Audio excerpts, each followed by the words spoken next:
എൻ്റെ ലൈഫിൽ ഏകദേശം 30 വർഷത്തിൽ കൂടുതലായിട്ട് ഞാൻ നിരന്തരം ഫേസ് ചെയ്തുകൊണ്ടിരിക്കുന്ന ഒരു പ്രശ്നം എന്താണെന്നറിയാതെ, എന്തിനെതിരെയാണ് ഞാൻ പോരാടുന്നതെന്ന് അറിയാതെ കഴിഞ്ഞ 30 വർഷത്തിലേറെയായിട്ട് ഞാൻ യുദ്ധം ചെയ്തുകൊണ്ടിരിക്കുന്ന ഒരു പ്രശ്നം ഇന്നതാണ് എന്ന് പറഞ്ഞിട്ട് എൻ്റെ മുന്നിൽ തന്നെ തെളിഞ്ഞ് നിൽക്കുകയാണ്.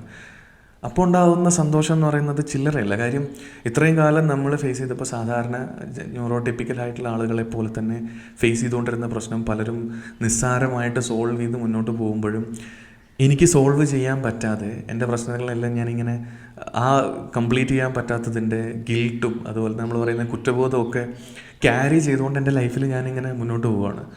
ഓരോ ദിവസവും നമ്മൾ കടന്നു പോകുമ്പോഴും മുമ്പ് ഞാൻ പരാജയപ്പെട്ടിട്ടുള്ള ഓരോ സാഹചര്യങ്ങളും എന്നെ ഓരോ ദിവസവും വേട്ടയാടിക്കൊണ്ടിരിക്കുകയാണ്. ഒരു പക്ഷേ പുറത്ത് നിന്ന് കാണുന്ന ആളുകൾക്ക് ആ ഒരു സ്ട്രഗിൾ മനസ്സിലാക്കാൻ പറ്റുന്നുണ്ടോ എന്ന് എനിക്കറിയില്ല. ADHD ആസ് ഐ നോ ഓരോ ദിവസവും ആ സ്ട്രഗിളിനെ നിരന്തരം ഫൈറ്റ് ചെയ്തുകൊണ്ടിരിക്കുകയാണ്.